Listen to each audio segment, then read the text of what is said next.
What's up, guys? Welcome back to the channel.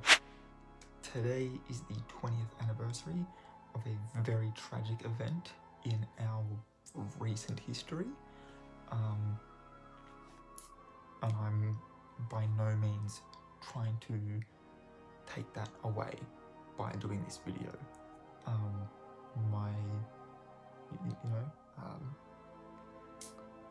Condolences and I want to go out to the people affected by this event that happened 2 decades ago, and I want to try and do this as respectfully as possible, but I am noticing that, especially at the moment,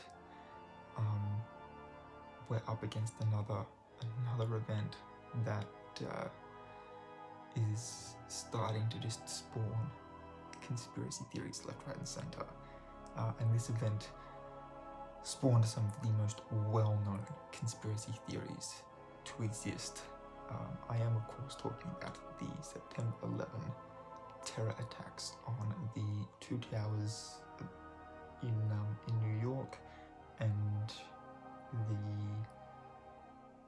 Pentagon. I believe there was a plane flew into the Pentagon as well. So we're going to look at that.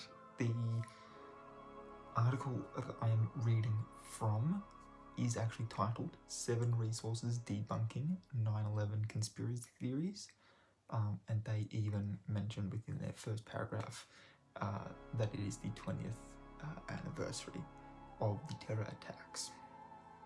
So let's get into it. So they recommend sources for better understanding the attacks and its aftermath. Alright, so even as the smoke was still rising from the ruins of the World Trade Center and the Pentagon 20 years ago, conspiracy theories sprang up blaming the attacks on anyone but Al-Qaeda. The specific claims varied: that it was an inside job, that there were carefully placed explosives rather than commercial passenger jets that actually brought the towers down, and the jets flying in was just to cover it up. That the US military fired missiles that struck the Pentagon, that the presidency at the time and their administration knew of the impending attacks but did nothing, that Israel had orchestrated the flights of the attacks as a false flag operation.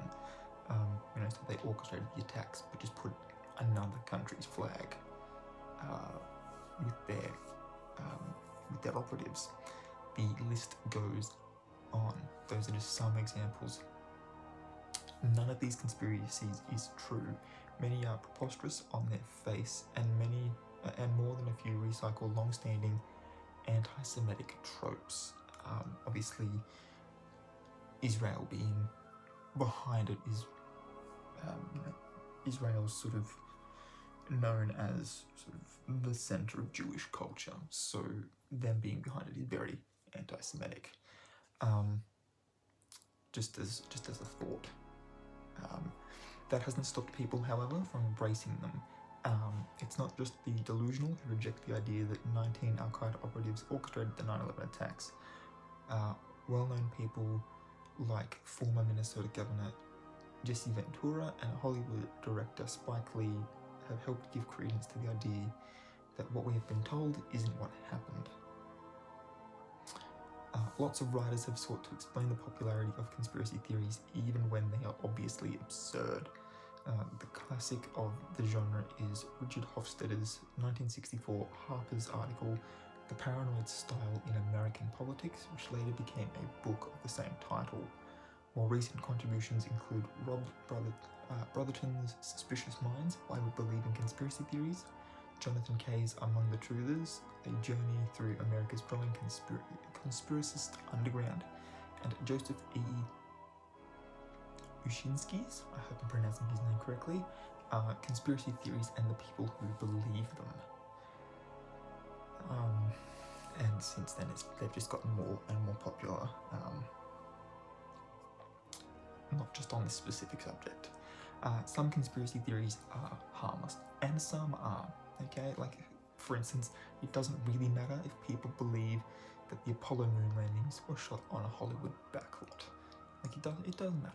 If you want to believe that, that's fine. But the conspiracy theories that circulate about the 9/11 attacks are anything but harmless. They help to delegitimize democratic government. They demonize innocent groups that are falsely blamed, and they shift attention away from the real causes and perpetrators.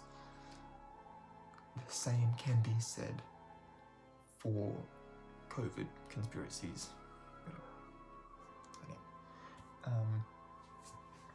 And the hat doesn't want to sit down, I'll make him. But yeah, no, the same can be said for the COVID conspiracies. It's all well and good if you were already an anti-vaxxer and have, you know, some sort of a logical argument to make for being one. But anti-vaxxers have just been pouring out of the woodwork since the vaccine was made available. And all they do is share their confirmation bias all over social media, spreading disinformation and basically trying to use scare tactics to stop other people who just want to protect themselves and their loved ones against a deadly virus from getting vaccinated. And as recently as today, I deleted people off my Facebook friends list who were just starting to slip a little too far down that particular hole, because I don't watch the news for the specific reason that, as a skeptic, I choose not to believe, I choose not to give into the media's fear-mongering. But by the same token, I'm not going to let someone on Facebook do the same thing. So, the other thing as well is that it, what was I going to say?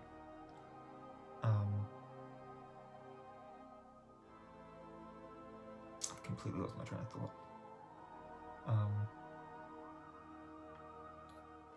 Yeah, no, it just sort of, yeah, you get people who are just sort of sitting in the middle somewhere, not really one side, not really the other, and then they see all these fear-mongering tactics and they think that everyone's already over here, and so they'll go and they'll sit over there, but then they'll see, you know, that like New South Wales, for example, over 70% of people have had their first dose of a vaccine, with about half of them already having their second. So it's, you know, they're all sitting over here on social media, but they're over there in real life, and they're just too scared to say, well, actually, that's wrong, because I have first-hand evidence that, you know, blows your lies out of the water. Anyway, continuing. Left unrebutted, conspiracy theorists, I think that should say, can extend their reach.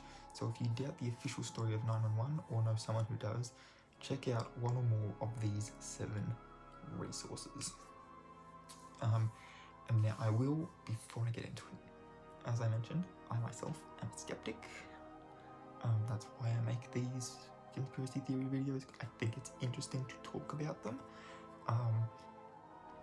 But I think you've also got to take the conspiracy theorists' own words and turn them against them just for a moment, until you can find something that you think is the actual truth. A little bit from over here, a little bit from over there, because the truth's probably somewhere in the middle here. So, yes, there are resources in this article, but question everything. And that really is why I make these theory debunking videos. It's because I want to sort of start the conversation of, but how much sense do the theories actually make when you actually look into them and give them half a second of thought? So the 9/11 Commission final report. Any attempt to understand what we know about the 9/11 attacks has to begin with the report of the National Commission on Terrorist Attacks upon the United States, better known as the 9/11 Commission. Established by Congress and President George W. Bush, it was tasked with assessing how the attacks happened and recommending steps to prevent future ones. Its final report, released in July of 2004, paints an unsettling picture of how unprepared the US government was for the attacks, despite mounting warnings during the summer of 2001 that something was afoot. In doing so, it shows that there is little need to believe in conspiracy. The truth is alarming enough.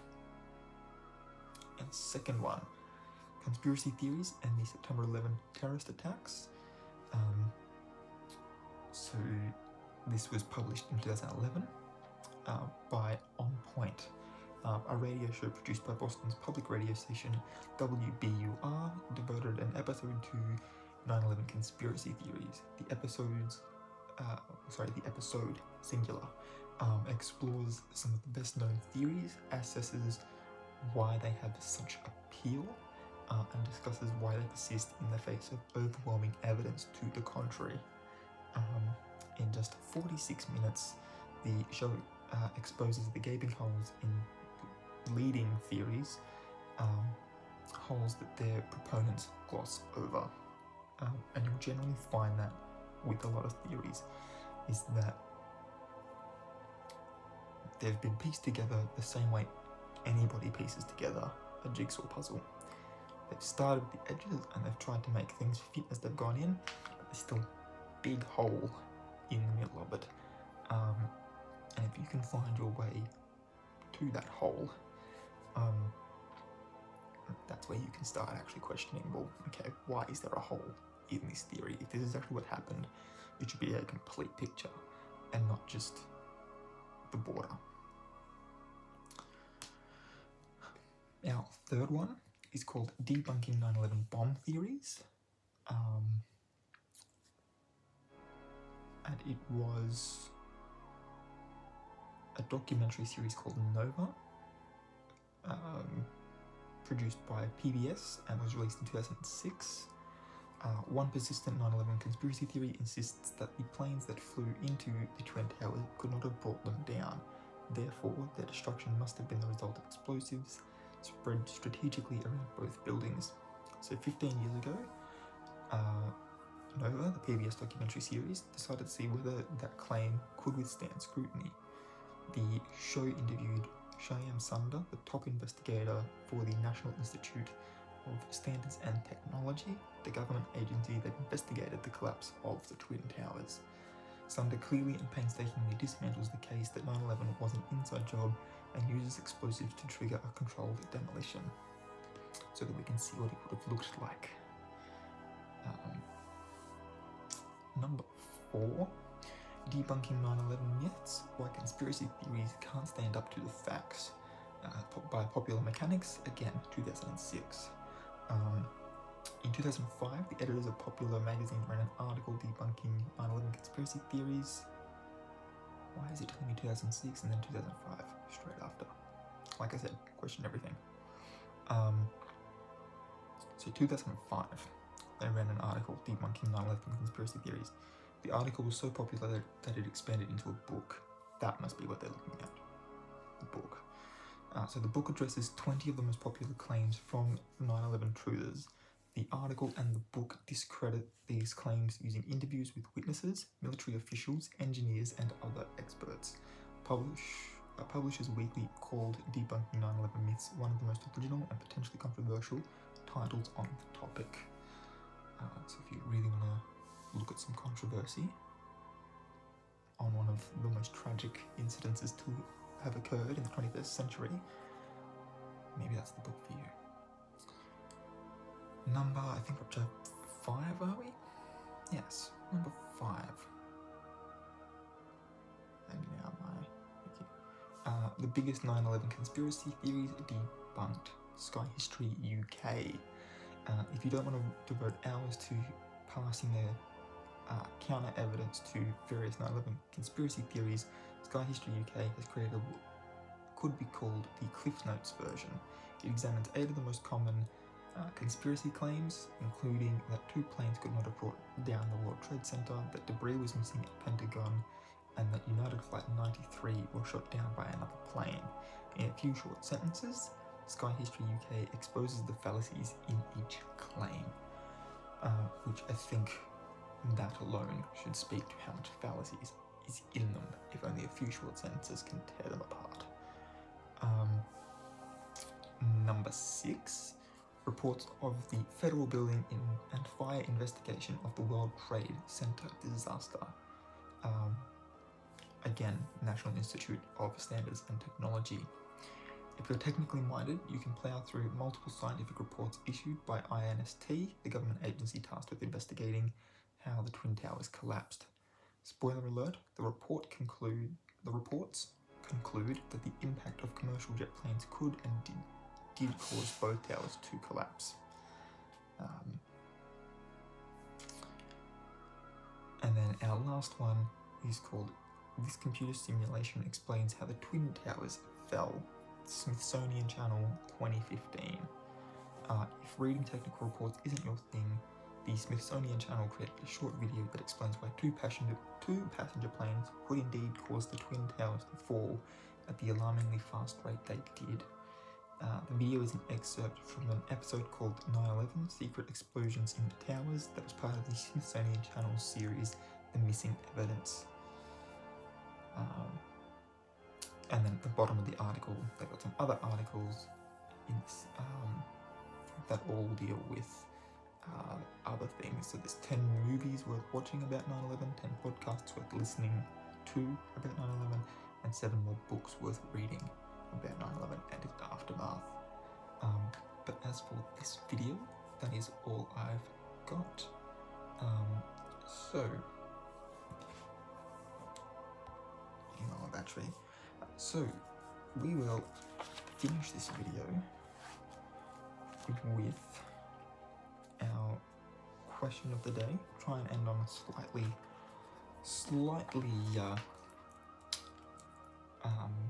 more positive note. So, question is, what are some things I can do today to improve the quality of my life? How will they help? And why have I not done them already? Okay, now, pretty much every question from here on out I haven't written an answer for. We're now sort of up to me writing as I go through the book. So, I think the first and foremost one is to try and get myself into a daily routine, even if I don't have work or appointments or anything, is to try and get up at, sort of 7 in the morning, consistently. I think that's probably number 1, because that in turn will mean that I'm going to bed at a reasonable hour. So that's first and foremost. The second thing that I can probably do is probably to do with my eating, making sure that I'm actually having decent meals every day, and trying to limit my snacking, because that in turn is also going to save me money, and we love money. Money is good. So there's that as well. And then I think the third and final thing is probably scheduling in time to both do study and assignments and that sort of thing, and also scheduling in time every day to do some form of exercise, whether that's taking myself to the gym and doing one of my programs, or whether that's simply just going for a bike ride or a walk or whatever it might end up being. I think those 3 things Yeah, because they're like, for instance, so there can be days where, for the first one, where my mental health just isn't letting me out of bed. And I think on those days I need to sort of force myself up, and go and do things. Maybe that might have to go to a place of putting my medication out in the kitchen, so that I actually have to get up and go out there to take my tablet in the morning. And then while I'm up, I might as well, have a cup of coffee or something, and a bit of toast for breakfast. For the eating better one, just not going to the tried and true bowl of noodles for lunch every day might help. Going to the effort of making a sandwich, or a salad or something like that could be a good idea. And then the study one, generally speaking, even if I'm working, I'm still home by about 4:35 sort of area.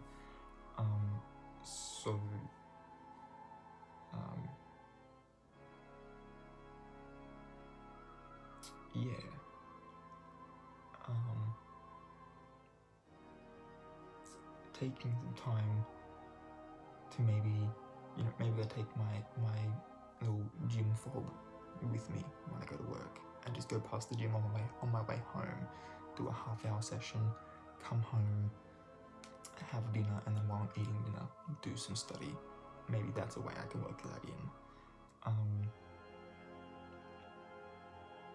Because then I know that I've already done my exercise for the day. I've already done, and on my days off, I can be spending the whole day doing study and sort of household chores and that sort of thing. And then in the afternoon, I've just got to worry about going for, doing my exercise. And obviously they'll help because they're all related to my physical health. And if I can do those and feel like I'm actually doing something to better my physical health, I may just be able to trick my brain into thinking that I'm also helping my mental health, and that'll help tremendously. And the why I've not already done them is because, especially with lockdown, my mental health has just been atrocious. So we're out of lockdown now. So I'm going to try and do that. If I had to include a fourth thing, I think it would be trying to organise as frequent as possible time to hang out and catch up with friends. So if that means that I make myself unavailable for Friday shifts, and I just spend Fridays with my friends, that's one thing that I might be able to do. But yeah, those are my things. Let me know what yours would be in the comments below. The question will be in the description, along with the link for the article that I read. It obviously within itself does have the links to all of the things that it talks about, so if you want to read more into this topic and find out more about this tragic event, that will be in the description down below. If you are new here, please hit the subscribe button. Don't forget to hit that notification bell as well if you want to be notified when I upload new videos. If you are liking this video, please give it a big thumbs up. And until next time, guys, keep your head screwed on.